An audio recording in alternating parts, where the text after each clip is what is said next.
Are you someone that sells a lot of video games a lot on eBay? There's something that you probably should know before you click that list your item button. I'll tell you right after the intro.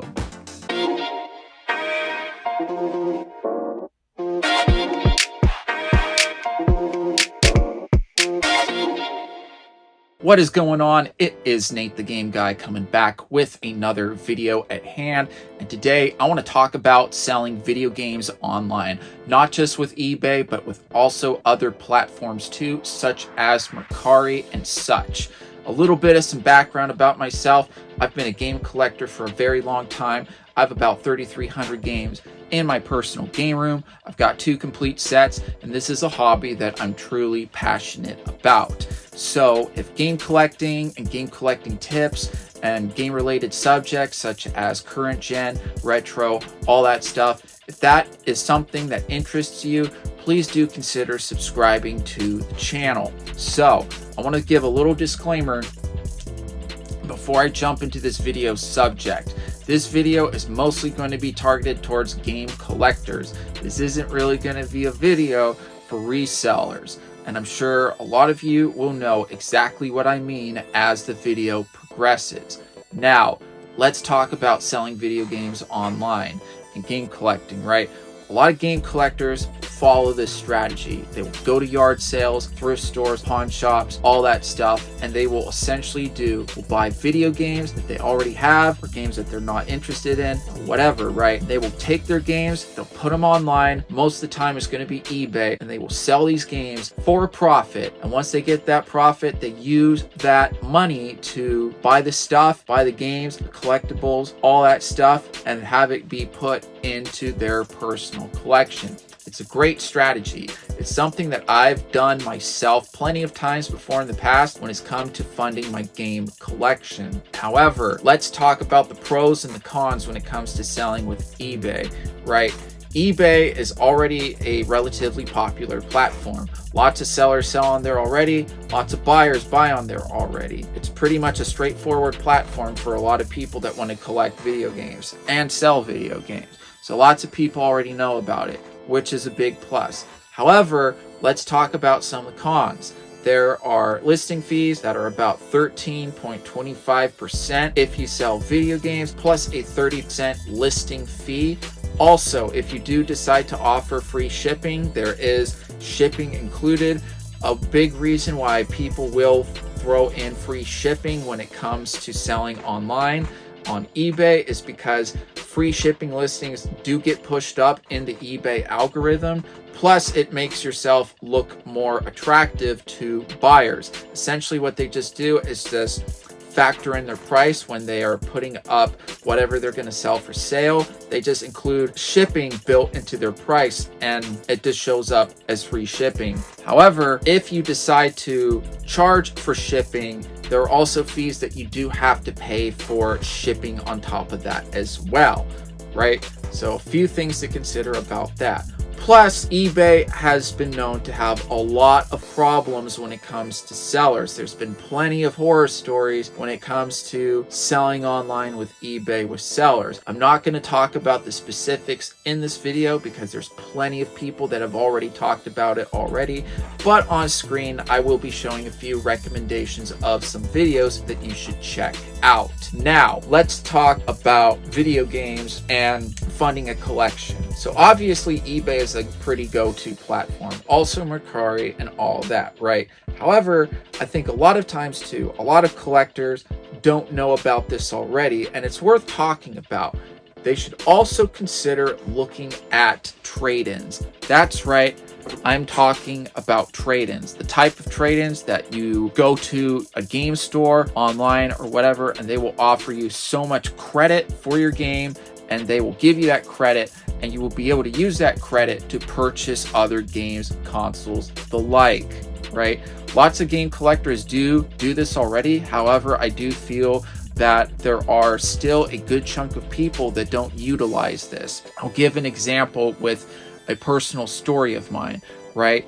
Last year, I bought 2 Sega Saturns because I was interested in doing some collecting for the Sega Saturn. Interestingly, these 2 Saturn bundles that I purchased online came with a bunch of games that some of which I had already, some of which I didn't. And essentially, I realized if I were to sell some of these games, sell some of the consoles, right, that I would actually be getting a good amount of money and discounts from selling these games, right? Because some of these games, it would have been more money to buy the games separately than it would have been to just buy the consoles that came with the games. So one of the games that was included was Sonic Jam. Sonic Jam goes for $200 online, especially on eBay, complete in box. However, you won't get exactly $200 because of the listing fees and the shipping cost. However, I decided to do a little bit of some research because I've seen some game collectors talk about trade-in credit. I decided to go onto eStarland and I decided to look up how much they would offer me for Sonic Jam. Turns out that they would give me exactly $200, which that's no listing fees, no shipping, none of that. That's just $200 in trade-in credit. Also with eStarland, they will compensate your shipping if it goes above $100. Sometimes they will even include a free shipping label for you to mail your stuff into them. This was something that I took advantage of with Sonic Jam with my other Sega Saturn games that I decided to trade in already. Now, I'm not sponsored by eStarland by any way, shape, or form. This is just a place I decided to take advantage of with their trade-in deals. There's other places too where you can trade in some of your stuff too. It doesn't have to be eStarland, but eStarland is what I decided to use with my trade-ins. Thankfully, I got enough trade-in credit where I was able to pick up some relatively rare Sega Dreamcast games because Sega Dreamcast is a console that I'm working on finishing the set for at some point. So I was very glad that I was able to take advantage of this opportunity. Essentially, what I'm trying to say to a lot of collectors out there is make sure to weigh out all your options first. Right? Sometimes selling online is a great option. Other times there are better options to go about it. There is a lot of things to consider. Also, if you are somebody that happens to pick up a bunch of games at a yard sale and say you spent $10 on a stack of games or whatever, and you want to recoup that $10 back, obviously you may want to sell a game or two online to recoup some of your money back.